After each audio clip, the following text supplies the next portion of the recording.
Hello, good morning, good evening, good day, good afternoon, aloha. Welcome back to another episode of Lou Reviews. I am Lou. We've got some stuff to talk about today. I was trying to play my video at the start of this show, but for some reason, it was a no-go. I don't know, it wouldn't play. That's okay. We'll squeeze it in there. Let me go ahead.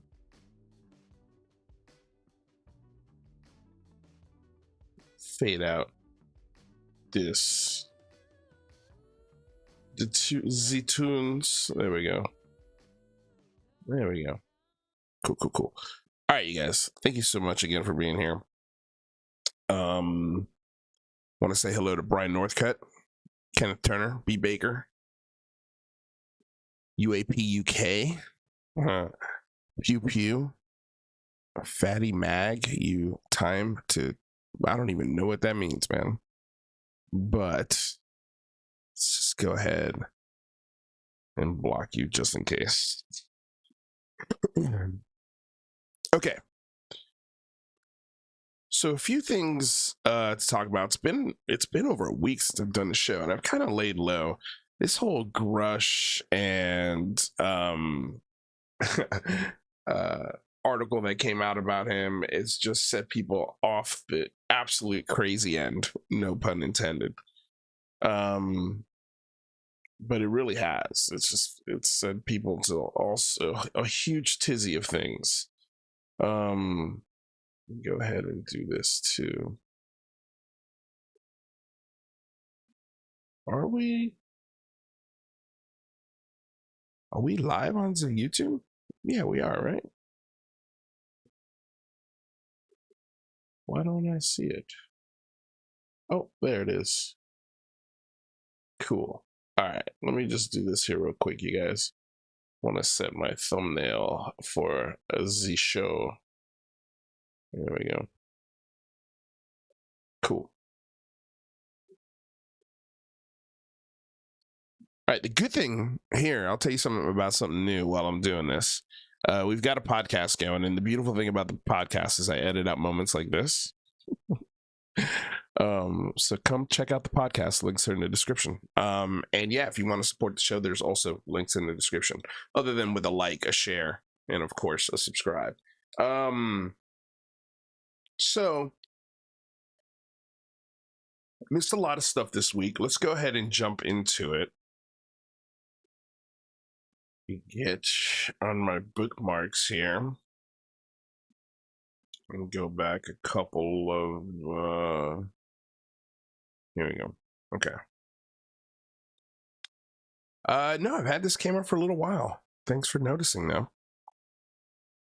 I just don't know, man. I don't know what that means. That could skew to something really terrible. So rather be safe than sorry there, Jared. Let's switch to this. To our setup. There's here. some bullshit story. Okay, There's some bullshit story. You guys are obviously getting volume on that. And let me just turn it down a smidge so I don't blow your ears. Okay, so the first thing we're going to cover today is Jeremy Corbell lying about how he met David Grusch. And the way this guy changes his story all the time is amazing. And if I've got time this weekend, I'm going to cover the body panel experts breakdown of the hearings with David Grusch and David Fravor.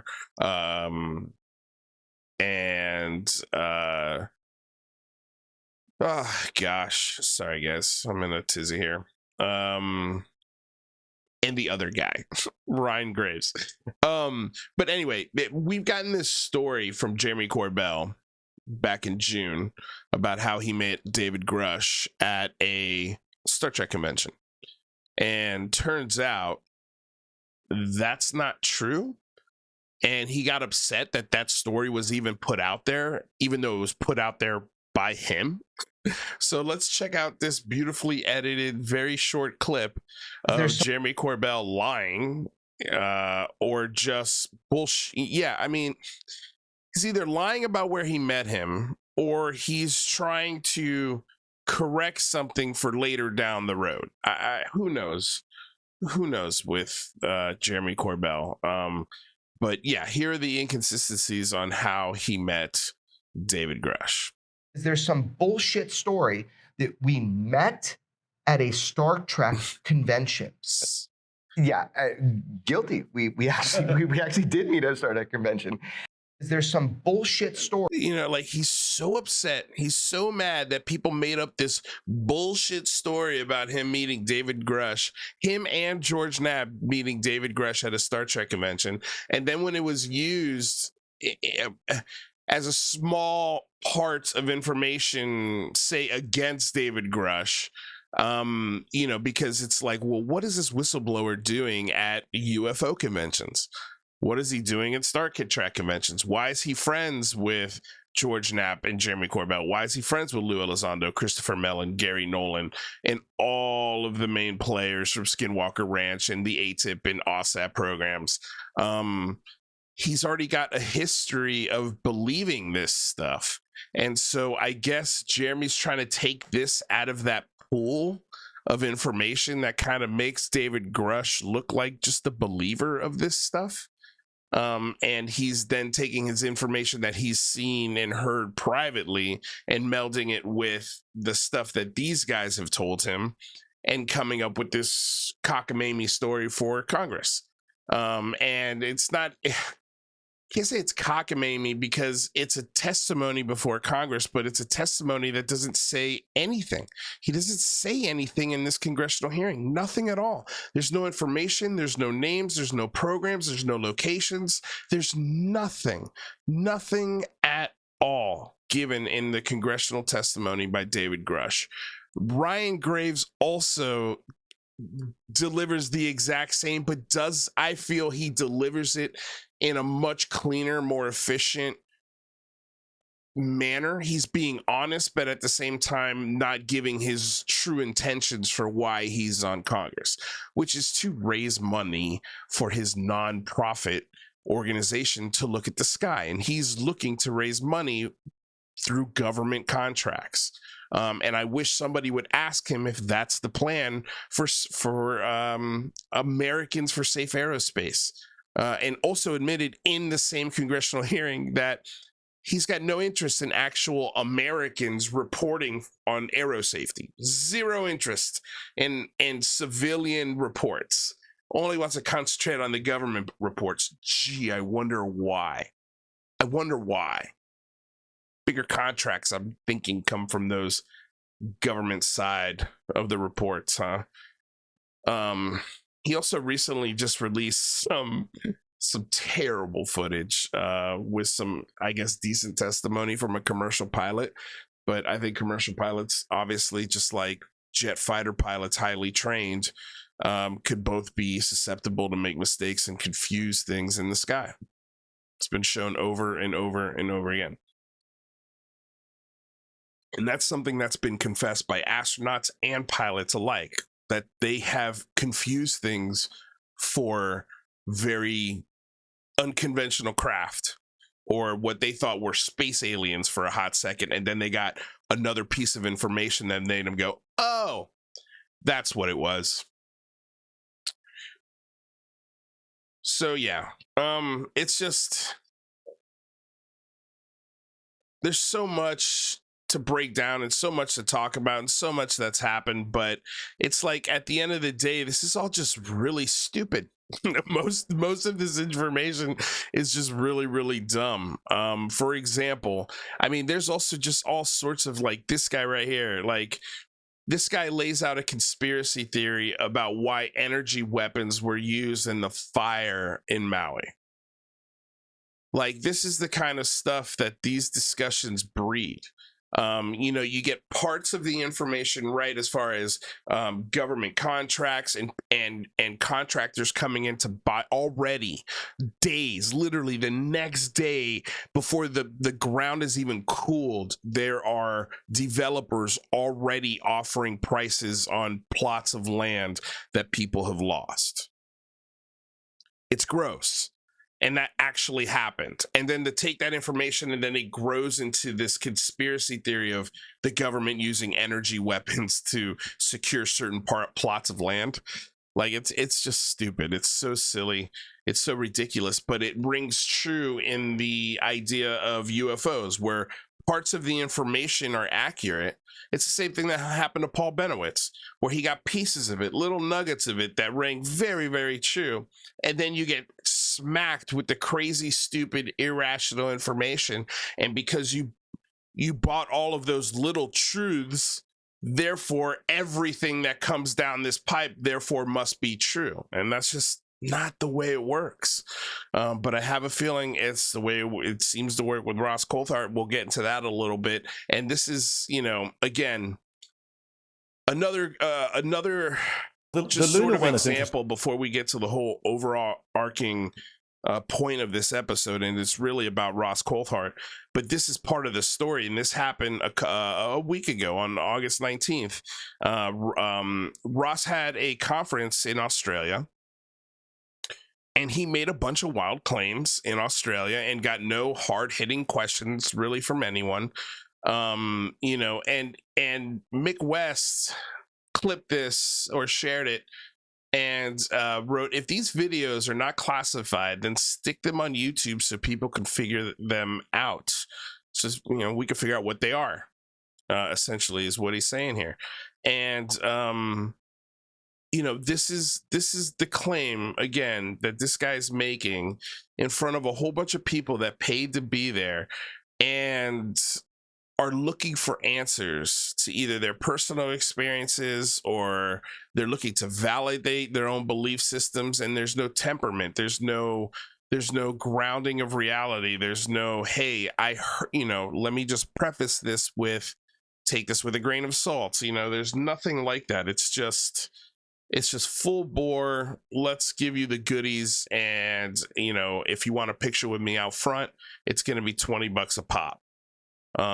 Dude, this keeps resetting. It's so annoying. I don't know why my, I wonder if does it do that to you guys? Perceived to be on the right. The Luna one is interesting. Okay, so Luna is somebody who's perceived to be on the right in American politics. And she was part of a trio of congressional representatives who were going to a Florida base, the Eglin Air Force Base, a few weeks ago. And Luna and Tim Burchett are, I think, both on the Oversight and Accountability Committee. But this is how the game's played, because they were with a guy called Matt Gaetz, who's much more on the right of US politics, but who's also, I think, on the Armed Services Committee, the HASC. And they had been approached, they tell me, by US Air Force pilots who wanted to talk to them and show them videos of shocking stuff. I've seen some of these videos. Shocking stuff of objects engaging with their jet fighter aircraft.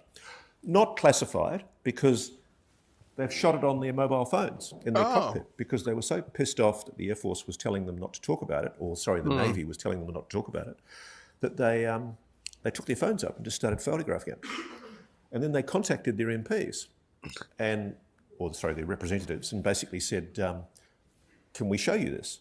So Gaetz, Luna, and Burchett literally went down to Florida, went onto the base, and then the base commander, a brigadier general, declined to give them access to talk to the pilots, breathtaking arrogance, and declined to let them see the videos.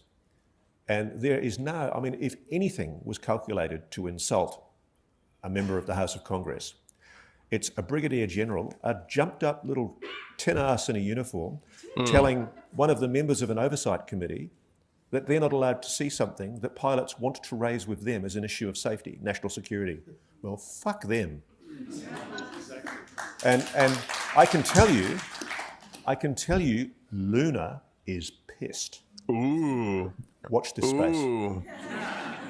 Ooh, a freshman congressman is pissed off. A congresswoman that hasn't done anything as a lawmaker. Nothing. She's passed no laws. She hasn't done anything progressive or useful since being in office other than this. This is her now claim to fame, the UFO thing with just far right Matt Gaetz, who, by the way, is a former member of the House Oversight Committee because his ass got kicked off of it. He got kicked off the House Oversight Committee. He was asked to leave. And when he says here at the end that this general basically said to Matt Gaetz and Tim Burchett and Luna to go kick rocks because you guys don't sit on any goddamn committees that have access to this information. You don't have a right to see this. Get the fuck off my base. And they didn't like that. They didn't like it one bit. Well, tough shit, tough cookies. Be a senator. Get on an actual committee that matters, that can look at this stuff, that can ask real questions to whistleblowers, as opposed to giving them free passes and making a fucking mockery out of our government.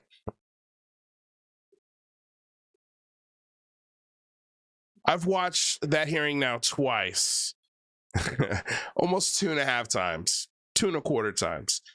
And I don't know if I'll get through it a third time because it's so stupid. It's such a mockery of intelligence. The only thing that came out of that entire hearing worth anything was David Fravor. Getting him in front of Congress, I think, was impressive, but sitting next to the other two, I think it doesn't matter. I think it doesn't matter. I think it outweighs it. I think this was a rush job. They were rushing to get to Congress. And this was done by Jeremy Corbell, Tim Burchett, and George Knapp. It's almost clear as day. I mean, even George and Jeremy tried to speak at these congressional hearings. They really wanted to be a part of it, even though they have no business being a part of it. You have no business speaking to Congress unless you're going to answer some fucking questions. Like, who are your sources? Why is it that Jeremy Corbell has seen this video that Ross Coulthart is talking about? Why is it that Ross Coulthart has seen this video that he described that the air pilots took with their phone? Like, it's unclassified video. If it's unclassified, show everybody what we're talking about here. No. That's where all the walls go up. There are never any good excuses as to why these videos, unclassified videos, are not shown publicly to show the world. It's like, and forget about the video again. Like, you're making these massive claims. I keep seeing this picture of Trump flashing the blood gang sign, and it's so damn funny. But like these these claims that you make here and basically said about these videos are these are the questions, if you do go to Congress, you should be answering. And you know, this guy's sitting here on the stage making these claims, all the while he knows where the craft, so big it could not be moved, a whole building had to be built around it, is. He knows what country it's in, he knows where it is, and he will not tell anyone. He's already given the information out. Telling people where it is not gonna burn the source any more than it already has. Let the internet do its work. Let's see if they can find this UFO so big that they had to build a building around it. And like, these are the things we've been complaining about Ross Coulthart now for almost a year. Almost a year we've been complaining about this. And guys like Steve Camion have been complaining about it even longer. It's it's so clear, in my opinion anyway, that it's a money grab. Like, he's never, and you'll see here shortly that it's self-admitted, he's never had as much attention to his work ever in his life like he's had right now. You know, and he has a book that was a best-selling book about UFOs. Tells me he sold a few million copies.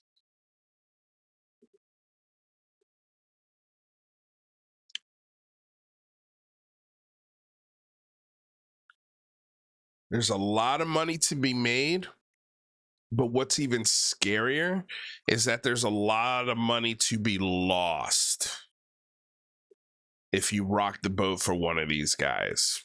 And I think that's the part that kind of scares me a little more, is fucking with these guys' money.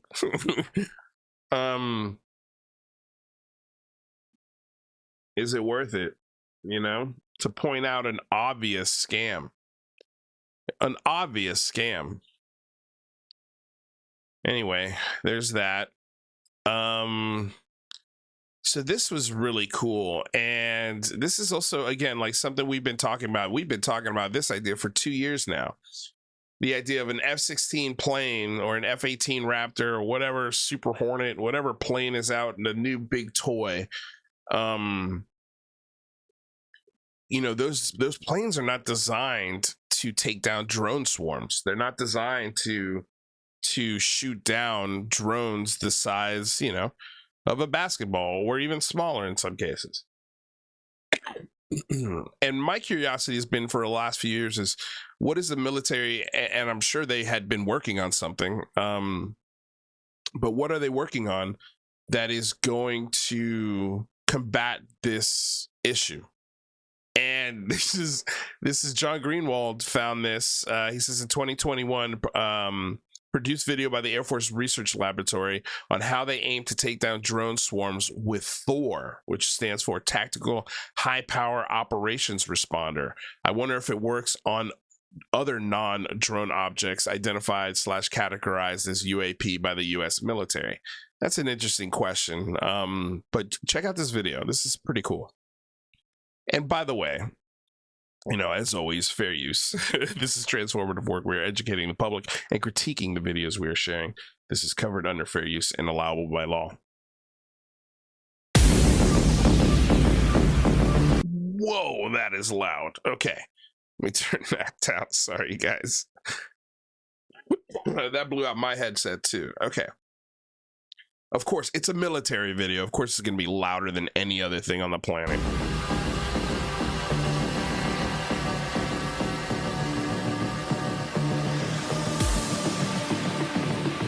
So again, like the Drive wrote this article about 2.5, almost 3 years ago now, about this idea that we are very vulnerable to drone attacks. And looking at this section of the sky is something that we really need to take a lot more seriously these days, because these drones have the capability of delivering small payloads in quick, high count, very, very, very pinpoint accuracy payloads.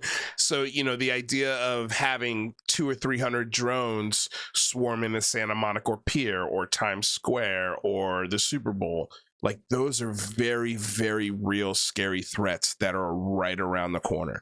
And I wouldn't be shocked if we're right in the possibility of it now. Again, this technology was developed in 2021. We're in 2023. So clearly they've been thinking about this issue. And, you know, the idea that our Air Force has stigmatized UFOs and UAPs in weird shapes in the sky to not talk about it has opened up this very big vulnerability, a big hole in our security system, in our security apparatus. And so, you know, again, like,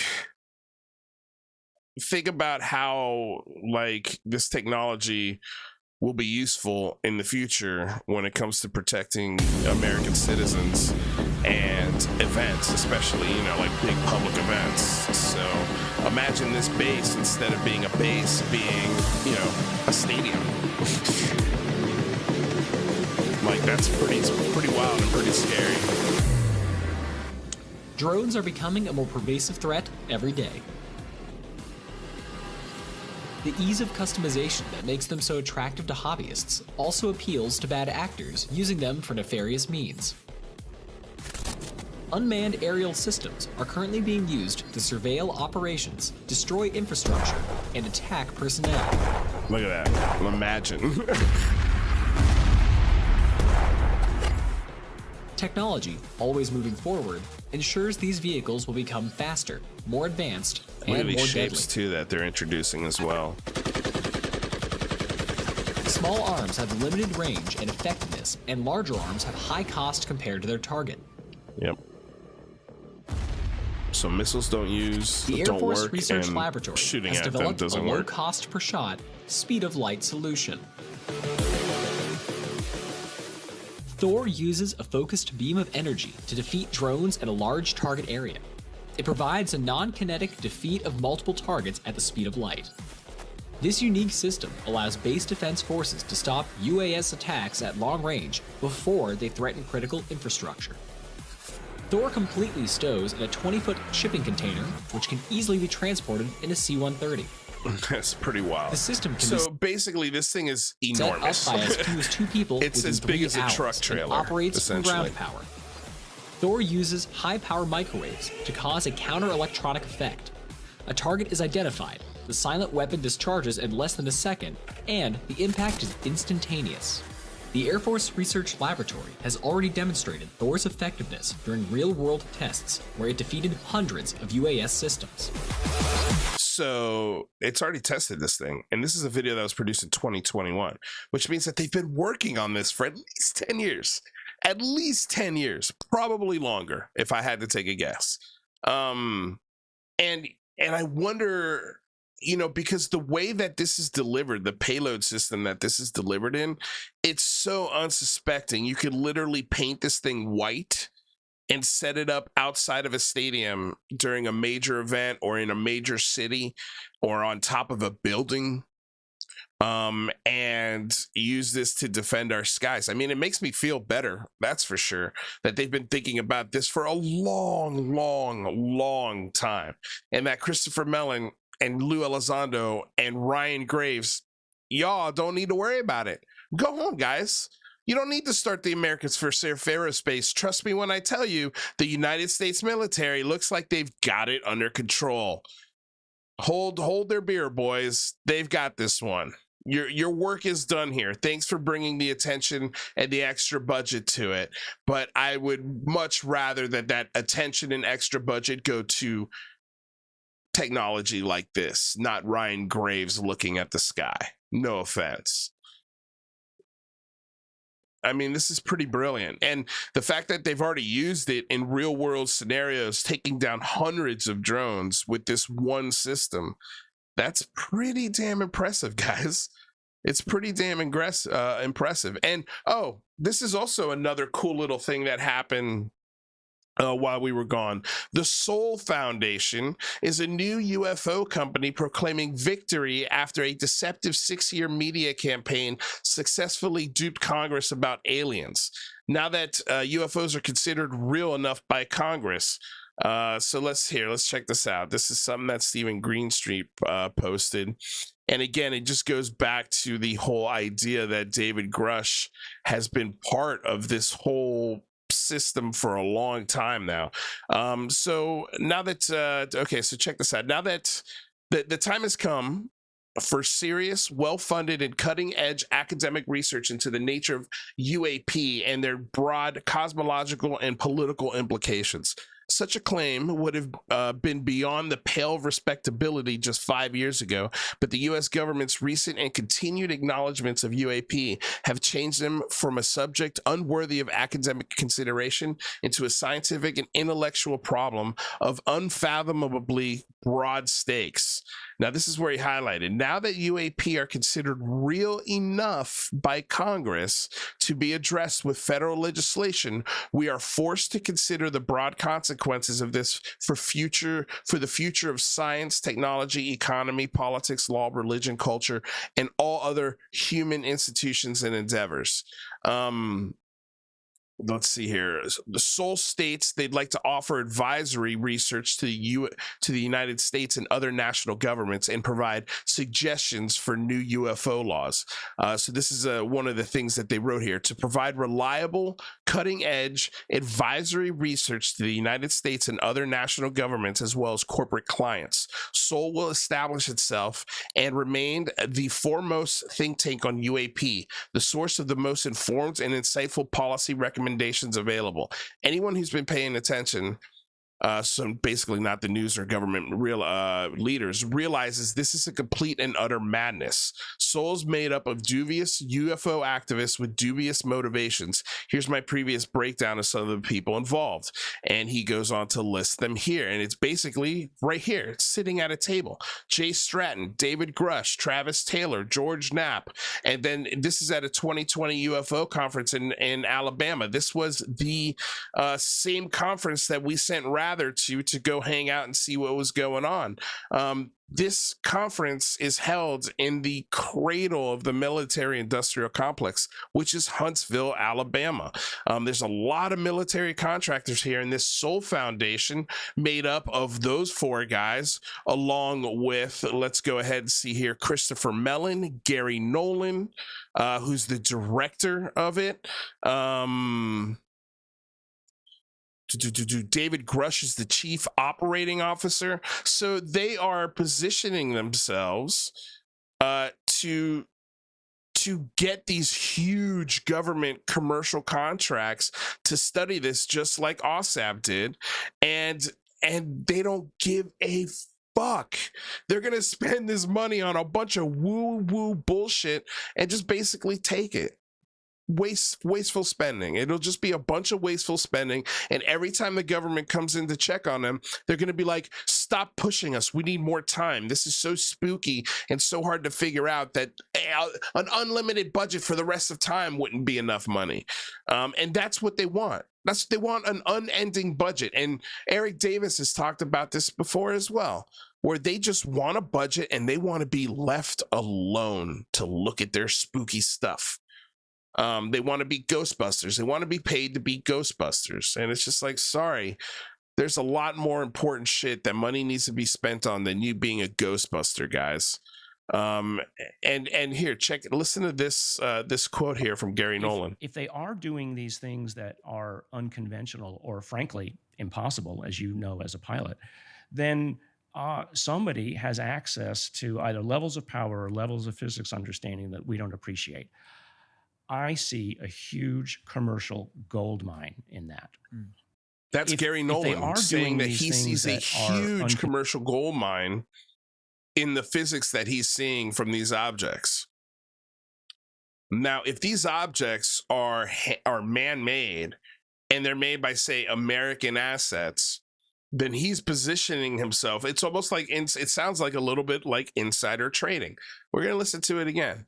You know, where he's kind of got the information and he knows what's coming. I mean, he's trying to let his fellow scientists know what's coming without telling them all that he knows. I mean, maybe. But this is, you know, in all regards, a really smart person positioning himself financially to take advantage of a huge commercial opportunity. And he's got his buddies in line with him, and he's got a foundation set up, ready to go. And he's got all the credibility in the world, not only with his credentials, but with David Grush's credentials, Christopher Mellon's credentials on board as well. Like, you've got another foundation Another foundation. How many is that now that we have of former military retired guys joining foundations to raise money to look at UAP from the federal government? A lot of them that are disgruntled, a lot of them that are pissed off. Sounds like they're looking to get properly compensated for the work that they've already done. Doesn't say, it sounds like folks are upset that they haven't been properly compensated for the work they've done, and now they're looking to supplement that income with government grants. Let's start a foundation. Listen to this again. If they are doing these things that are unconventional or frankly impossible, as you know as a pilot, then somebody has access to either levels of power or levels of physics understanding that we don't appreciate. I see a huge commercial gold mine in that. If He they sees are a doing huge commercial gold mine in that. And I believe he's saying that to Ryan Graves on his Merge podcast.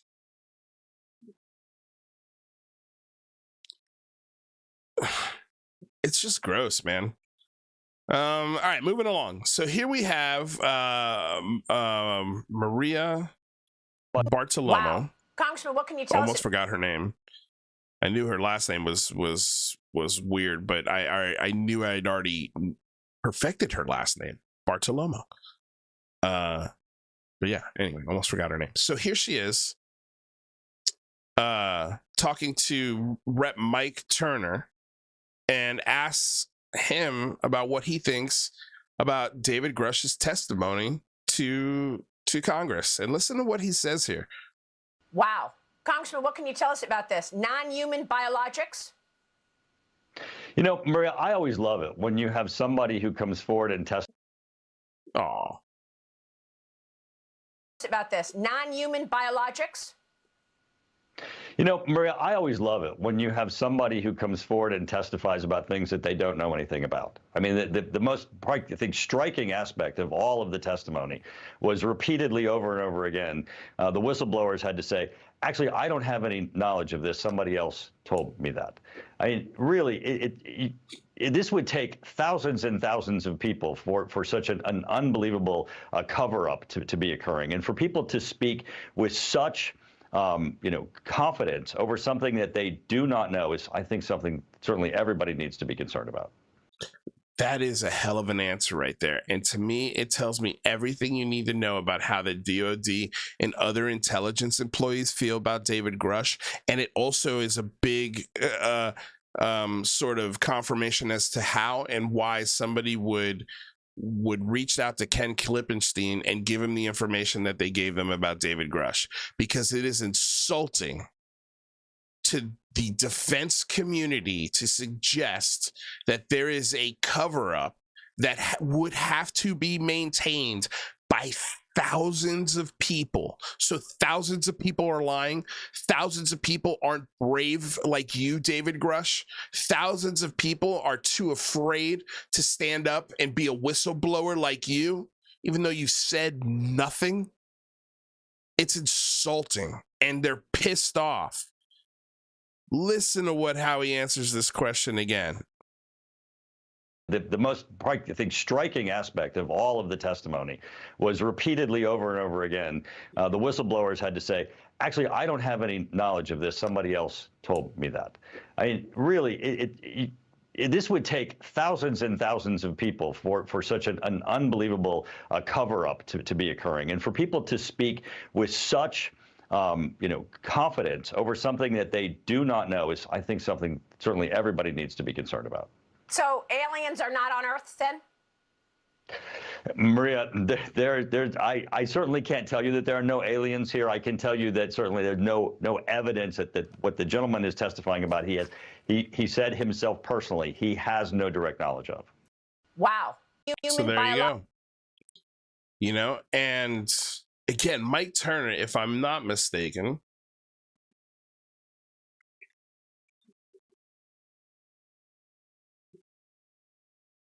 see what committee Mike Turner sits on.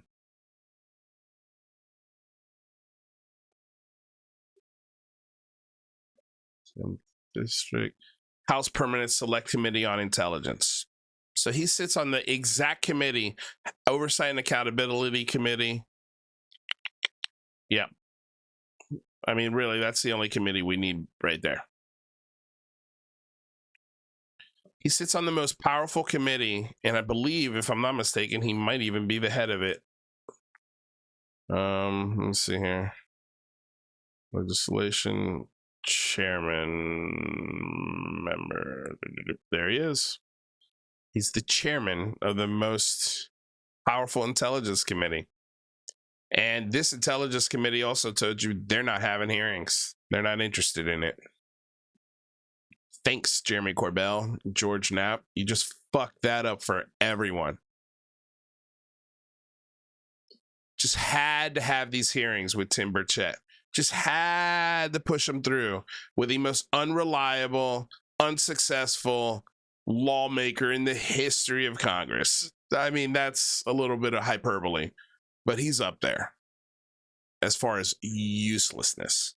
And pretty much every congressman there, except for a few that had just joined Congress. Them, I will give some time to display their uselessness. Give them at least a term before you can count them as useless. But most of the other congressmen in that committee or that hearing were useless. Pretty much all of them. And none of them sit on the proper committees like Rep. Mike Turner here. So you're blowing smoke up your own asses. And you're also kind of cutting off your nose to spite your own face. You know, you guys just want this so bad that you will literally attach yourself to any lawmaker that makes us think about this. You will dig your claws into and hope to God they take you to the promised land. Well, this time you guys stuck your claws into the absolute worst person to get you there, in Tim Burchett and the others that surround him with all of the other garbage. So there's that. And then here we have Bob Lazar, who is joining. We're going to check this out right now. It's the WANA movement, a movement using an empathetic approach to the science, discovery, and search for life in the universe. Coming soon, projectgravator.com. So let's check that out before we go to this video. Oh, we'll join our wait list. Oh, there's already a donation button here. Beautiful. Project Gravator. Nothing on here whatsoever. Project Gravator is a Motivo.ca brand. This project is in collaboration with wearenotalone.com and Bob Lazar. All right, so let's check out Motivo. Make your brand stand out. God damn it. Jesus Christ. Okay, who's on this team? All right, so far it looks like a legitimate visionary decision maker. Veronica, Jessica Chen, Paula Soda, influencer, social media manager. Okay, so they look like obviously a production team of some kind to help you fulfill your vision of whatever you want your project to be. So here you go. Brand merchandise, brand strategy, graphic design. Okay, so these are the guys who made the website. And wearenotalone.com. Oh, is this these? Let's see here. It's powered by Shopify. Shop. No products found. Use fewer filters to remove all. Contact. Interesting. So there's nothing here. This feels like a Jeremy Corbell website or the what's the guys who trademarked UAP? What's the name of that stupid company that pissed everybody off? Oh, by the way, hello to everyone. Simon Fly, Swink McLeod, Artisan Tony, Eventide, Tina. I see all you guys. Cameron T, thank you guys for being here. Sheldon Lattimore, that's awesome that you're doing your fantasy football. UFO Shane, thanks for being here. Lord Boss, thank you for being here. Cat Pat Calabria, happy you just got home. Hope it wasn't too hard of a day. So yeah, you guys, thanks for being here. Anyway, so this looks just like a store. Nothing here. Okay, so let's see what Bob Lazar's got to say about this new exciting project that nobody can know anything about. Hi, I'm Bob Lazar. If you're curious to know what it was like for me working at Area S4, wow, follow Project Gravatar. That was the worst sound mixing in the world, and I hope I don't get flagged for that music. Oh, so dumb. Okay, so the one thing I did notice that when you went to this opening site here, there was a DeLorean. Gosh. Okay, we are not alone. It looks like these guys might be the same company. Our clients. Interesting. Okay, Neon Subway. I always love looking at this stuff because sometimes you'll see something. Oh, look at there, you know. Yeah, let's see if we can find.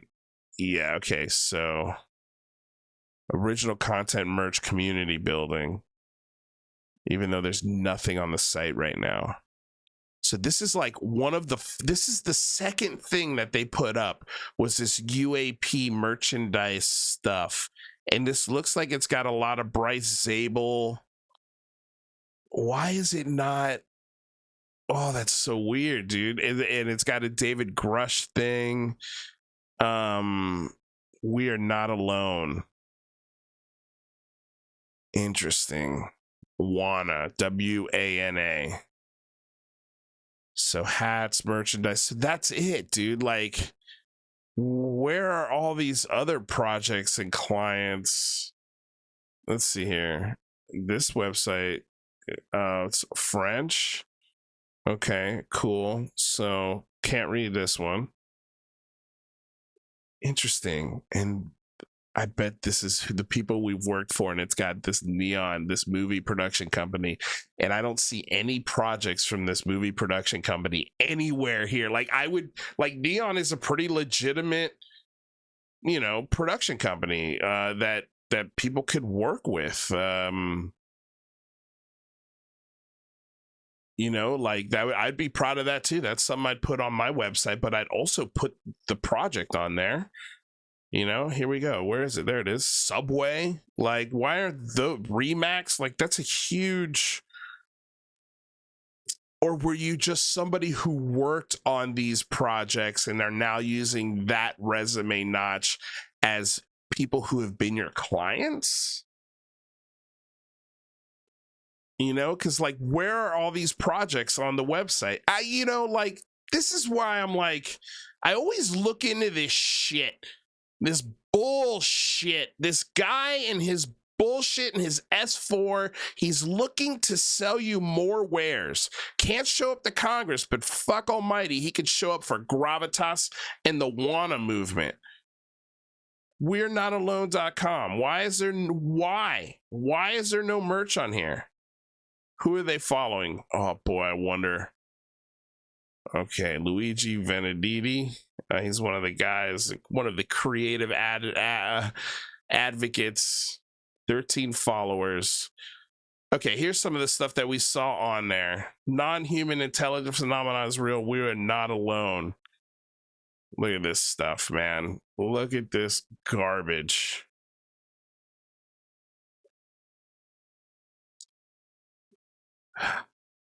All these David Grusch quotes. So stupid. Okay. I think it's becoming a little clearer now what this is. It's okay, interesting. Let's see. Ooh, let's see the followers I know. Okay. Interesting.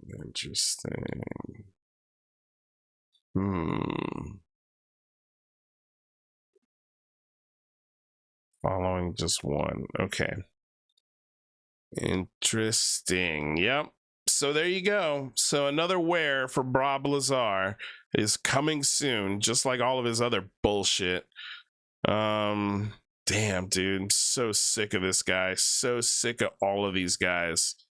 It's just ridiculous. Anyway, so a couple days ago I asked for, because we really have thrown a rock at the Thomas Fessler Hornet nest. Boy, oh boy, is he upset with us. Can't answer any questions, deflects everything, has hidden his producer Gary, is a combine for hateful people like Sawan and King Milkfart, and takes direct orders according to his producer from Lou Elizondo. So that's interesting as well. Yeah. Anyway, so we ended up making a cool little supercut video here. Oh, look at that. There's my show. It's live on Twitter here. So here, we'll play it here on this way. I was trying to get the full video. For some reason, it wouldn't play. So let's go ahead and pop it. No, that's gonna not work. Let's do it this way. All right, here we go.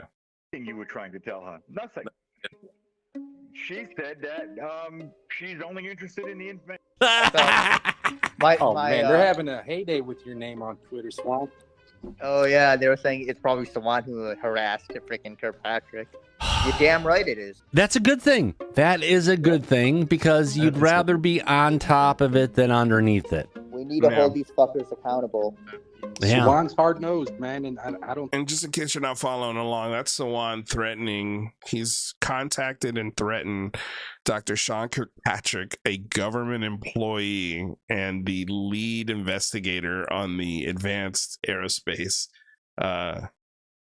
Resolution Office. The guy who testified in front of Congress. That's the guy he called and left threatening messages for. And Thomas Fessler's like, you got to do it. You got to do it. On top of it than underneath it. We need to hold these fuckers accountable. Yeah. Sawan's hard-nosed, man, and I don't think they like it. I like it, though. They still were trying to get information as to who that person in the office was, and I wasn't going to give it to them. So I made this because Thomas has really been talking a lot of shit about our show, and he calls my show the Lou Buffet Review, the Unlimited Buffet Review. I don't know. They're making fun of my weight, like the lowest common denominator when it comes to showing how intelligent you are is how you insult people. And if the first thing you go after is the obvious, it just shows how dumb you are and how quickly you go to the easy shit because you're not smart enough to think of funnier stuff. So I asked the internet, hey, if you see any funny, interesting Thomas Fessler clips, send them my way with a timestamp. And please continue to do so, by the way, because this was just one show where we got all of these clips of him mashing food with a pair of pliers, upsetting his dog, and picking his toes with the same hands that he did all of those other things with. So gross. So gross. But see for yourself. And then they finally came back with an answer. Of course, I was kind of inspired by Cosmic Judas, good old UFO Judas, and added my own sound effects to the clips, because that way we can't get really slammed with any sort of copyright, which I know Thomas will definitely try and do because he's a loser. he's a bit of a bum. All right, here we go. Well, if we don't have any confirmation, then what you're saying is not true, and it's a lie. And one of the things, Mike, that people need to realize. Mike, does that answer what your question was well enough?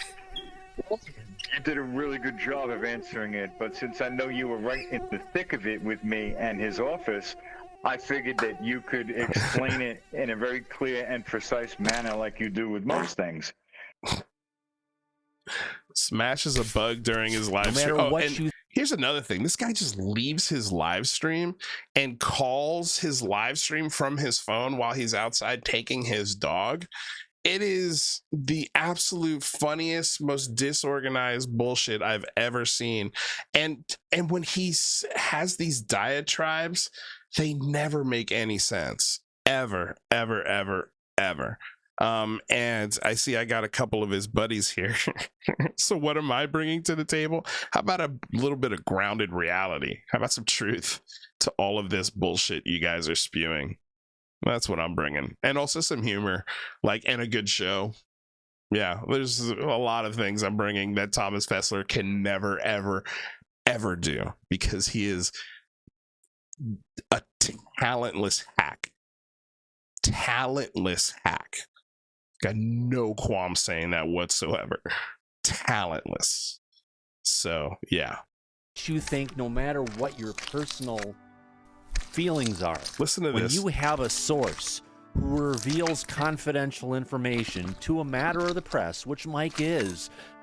Mike is a matter of the press. Mike disclosure is a matter of the press.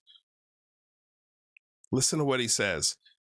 This is so funny. When you get threatened with even jail time, you can't give up the information. You can't give up your whistleblower. You got to keep their anonymity. The whole point, the definition of a whistleblower is publicly giving information that is not supposed to be given. Having your name attached to the data, to the facts, to the evidence. There's none of that here. Thanks to disclosure tonight. That's something. Thanks to this, listen to this. Thanks to disclosure tonight, Mike Disclosure is a journalist. He's a matter of the media instead of a member of the media. Confidential information to a matter of the press, which Mike is. Thanks to disclosure tonight. That's something that you never, ever reveal. Even if they take you and put you in jail and try to lock you up for it, you don't do it because it's not the right thing to do. Consciousness or someone's conscious or anything aside, you need to go ahead and literally maintain the anonymity of people who are whistleblowers, because basically what you had, Mike, was a whistleblower. Very similar, to Gillibrand. The other his week feet. Where he feels like he's the same hands that he picked that mashing of the food with and squashed a bug with. No big deal. And my show sucks. Look at this. Oh, Cupcake's Cupcake's going off. No, I got her. She ate a bunch of food and she's letting it out and she got stuck. So I want to thank Cupcake for being here today and putting up for me. Look at that girl. She's smiling. She's happy. She's upset, but I love her anyway. She's smiling. She's happy. She's upset, but I love her anyway. Pick a fucking emotion, guy. Pick one and stick with it. What is the dog feeling? I think it's pretty much telling us.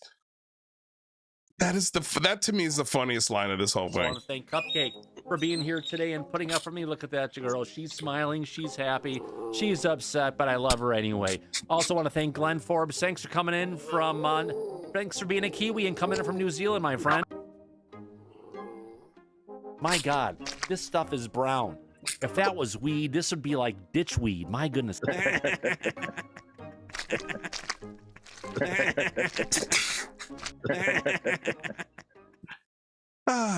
Thanks for the idea, Sawan. I appreciate it. I think I'll be doing more of those.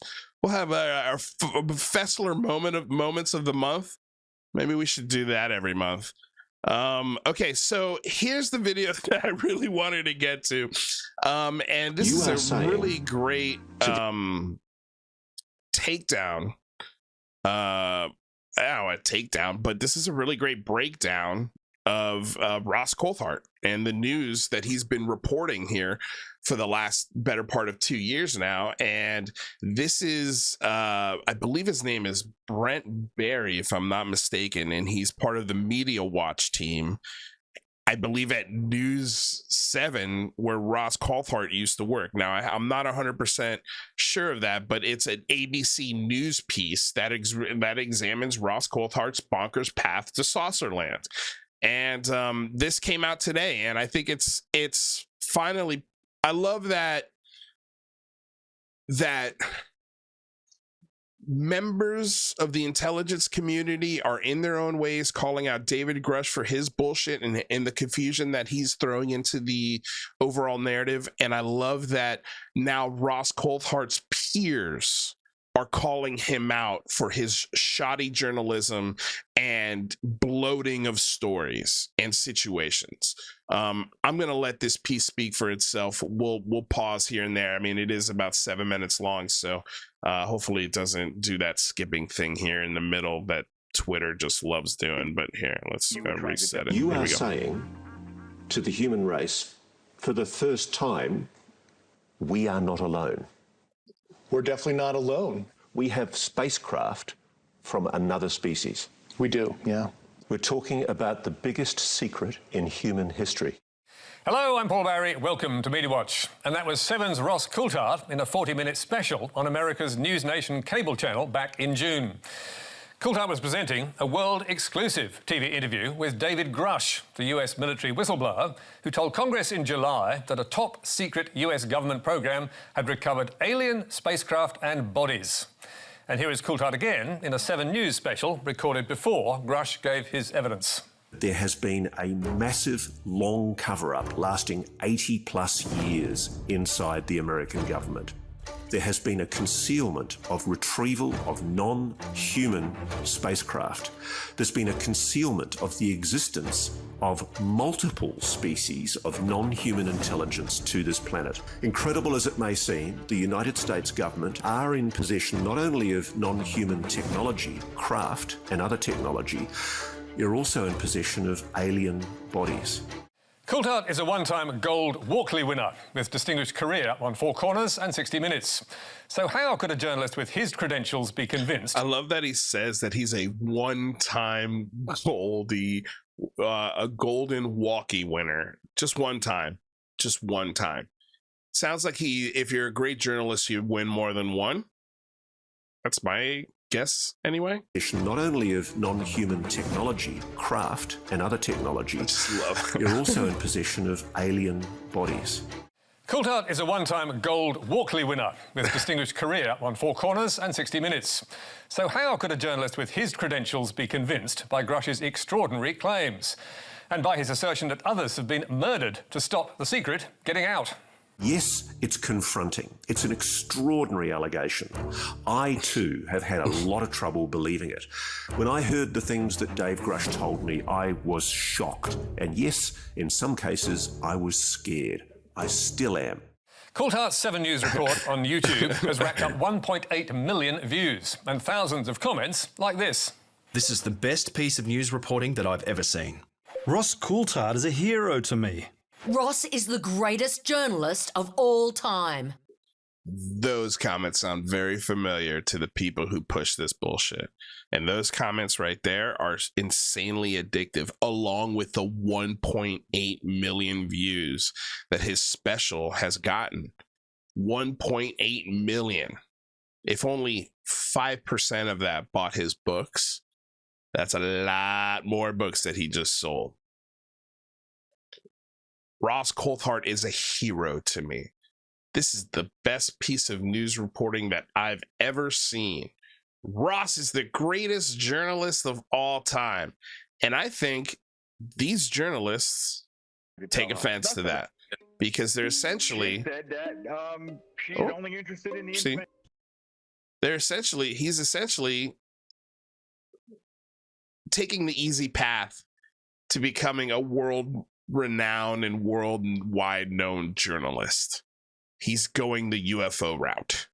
And they're highlighting these comments because They're ridiculous. So how has David Grusch got the world's best reporter to believe?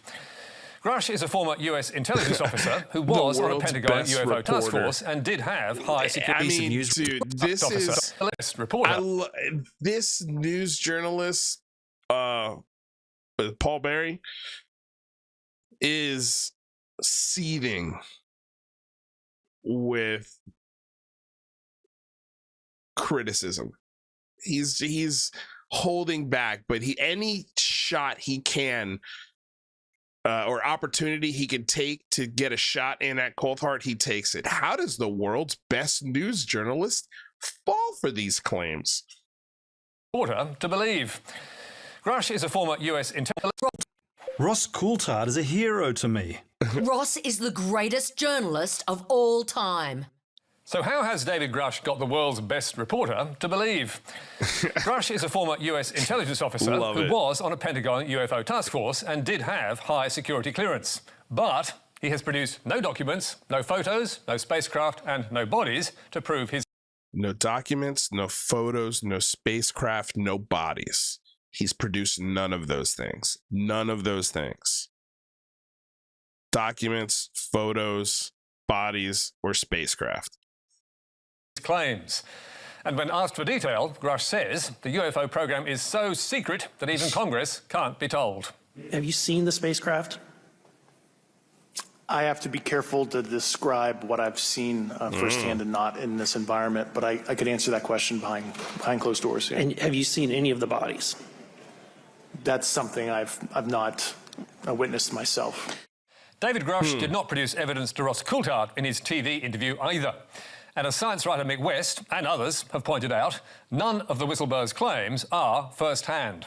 Other people have told him things and he's trusting these other people. We need to get to those other people. Who are the people who are telling him things? What did they tell him? Where are the alien bodies? Where are the alien craft?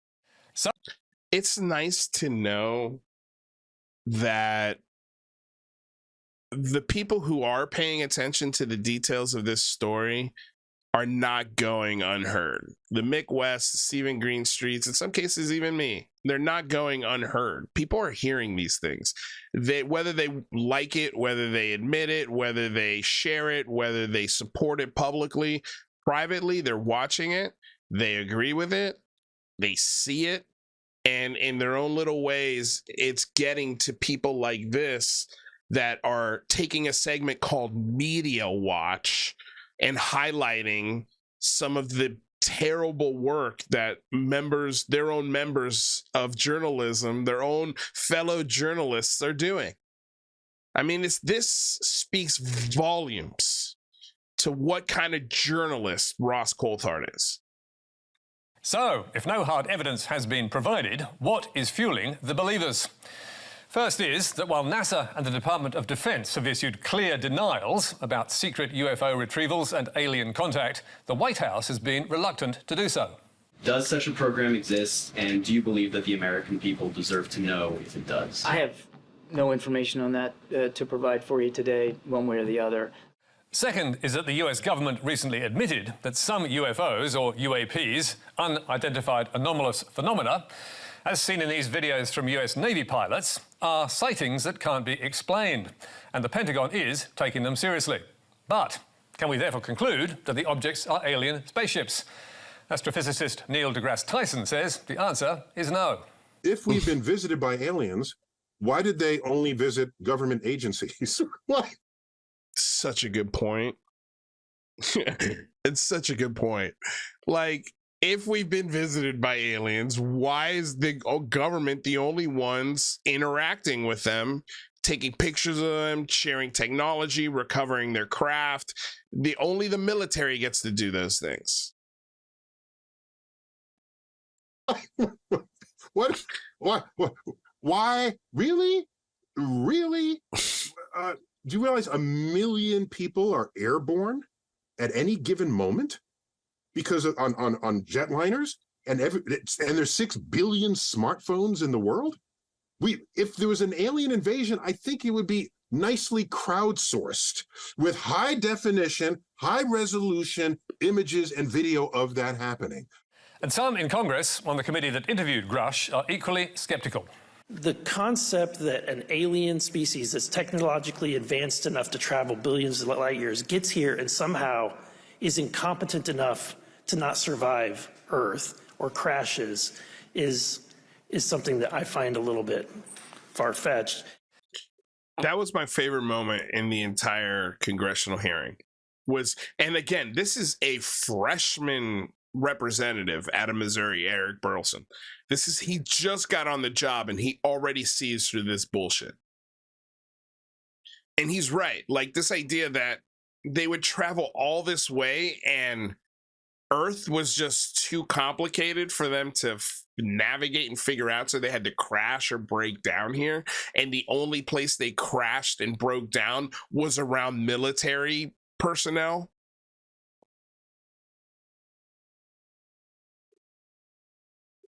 Wild. Even more far-fetched is David Grusch's response that aliens may not need to cross the galaxy, and the Milky Way is a mere 100,000 light years across, because they may be in another dimension and have been here all the time.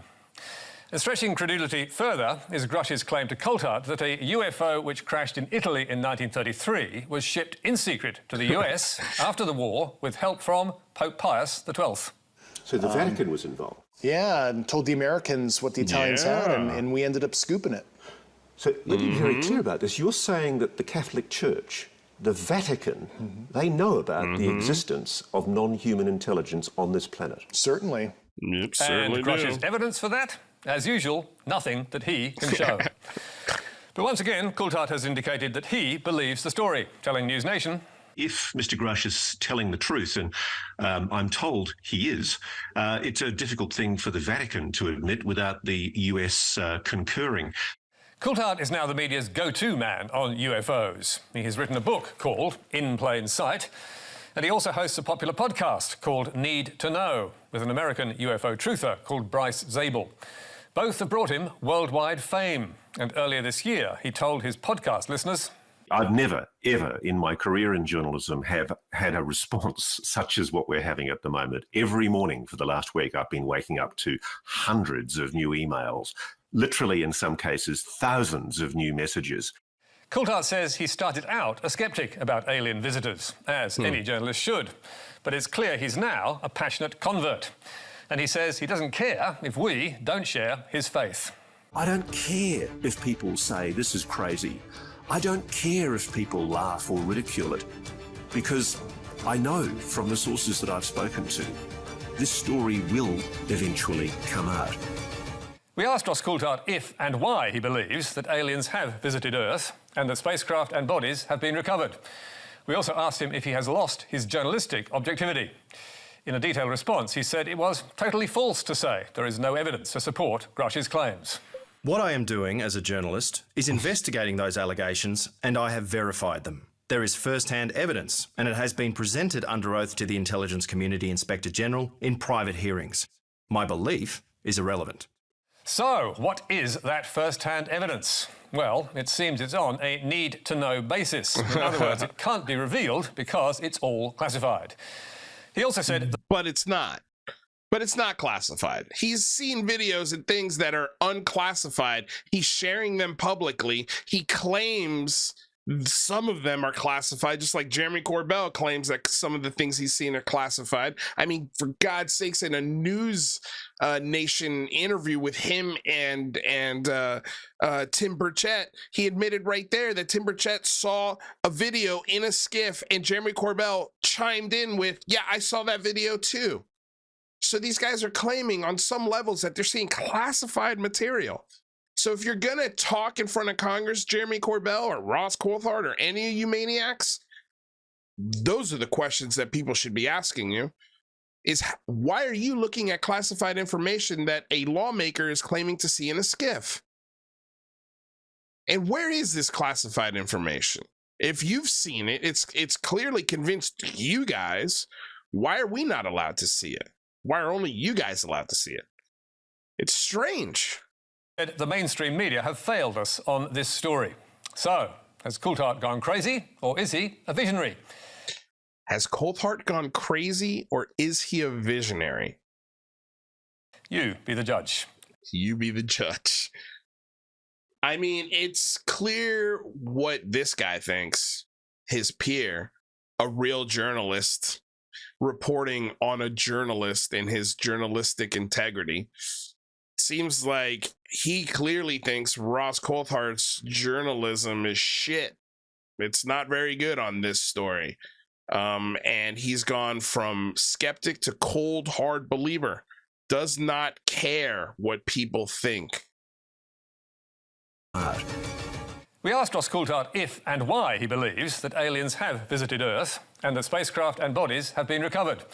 We also asked him if he has lost his journalistic objectivity. They asked him if he lost his journalistic objectivity. In my opinion, yes. And you don't ask that question unless you think he's lost his journalistic objectivity. He's gone from skeptic to full-blown believer like that. I mean, like really, really quick. And I can't even remember him being a skeptic, to be honest with you. The first I heard him, he was pretty much a full-blown believer. So someone show me the skeptical phase of Ross Coulthart on UFOs. I'd love to see that phase. How Ross Coulthart went from skeptic to full-blown believer. Someone show me that progression. I'd love to see it, because I doubt it exists. I guarantee you it's probably not real. So there you go. There you go. That's what the media thinks of Ross Coulthart's journalism. Sweet McLeod says Ross believes because of the money. Does anyone know why Schumer wrote the amendment? I think Schumer's just looking to write popularity bills, because that's what Schumer always does. Solar Marshall, Lou Reviews. The reason the alien crashes happen at Desert Army and United States Air Force bases is because they are our vehicles.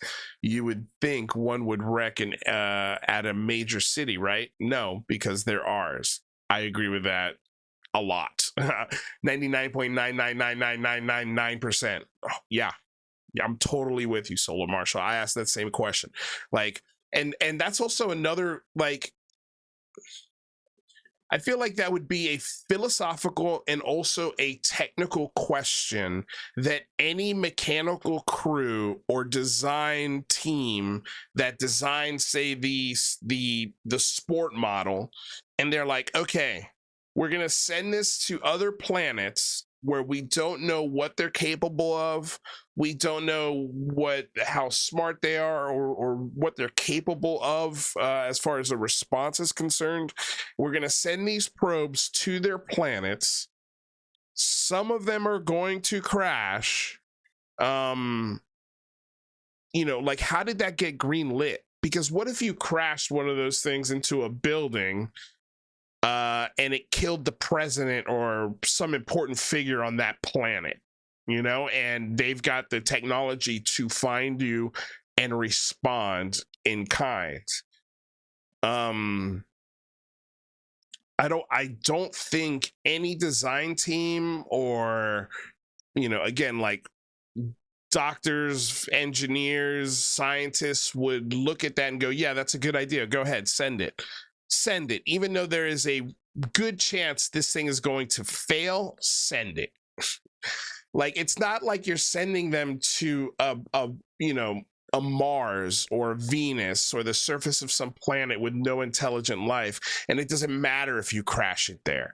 Like, you're sending it to planets specifically with intelligent life to see what else is out in the universe, and you enter those atmospheres. You got to really be sure that those things don't crash and disturb those communities or planets, and more importantly, alert those intelligences that you're not only watching them, but you're visiting them and you're sending craft to study them. It opens up a whole can of worms, especially if you don't know what's out there. So yeah, it's a great point, man. There's so many questions about alien crashes. And then, you know, we hear about Jacques Vallée and the whole Trinity debacle and how they stuck next to terrible information for decades just to sell this story and write books and lie about these multiple crashes around and in Roswell, New Mexico around 1947 and alien bodies being seen, and just a bunch of bullshit sold by the most credible UFO personality out there in Jacques Vallée. Like he's in my opinion now, not credible. Not credible at all. I mean, he lied to sell a book, and that's been very well documented. So yeah. Anyway, rest in peace, Prime Directive. Anyway, yeah, so I think I would like possibly this weekend, if I've got some time, I'm going to review the behavior panel discussion, not the whole thing, because I think they do a 2 or 3 hour breakdown of the whole hearing. So we'll only highlight a couple of their thoughts after Grusch or Fravor speaks, and see what they think and sort of what they picked up on, and what they found valuable and honest within that congressional testimony, and who they found dishonest and not credible. So it's a very interesting breakdown, and they bring my attention to a lot of things I wasn't really paying attention to before, primarily the body language of Jeremy Corbell and George Knapp behind them, who've got front row seats to the entire show. So let's do this here. There we go. So yeah, you guys, that's the show for today. If I got some time this weekend, we'll definitely do that. I'll try and get this show up on our podcast as soon as possible. Thank you so much for the podcast support so far. And if you guys haven't already, go over to Twitch and subscribe to Twitch, because sometimes we get very angry zealots that try to take our channel down. So if they're ever successful, Twitch is always up and running. It's a great way, again, to support the show without giving me any money. If you want to give me money, those links are in the description below too. We've got some great supporters over there. So all of you that are still supporting the channel with your almighty dollar through Patreon or YouTube memberships, thank you so damn much. They help immensely. And I think that's it. Man.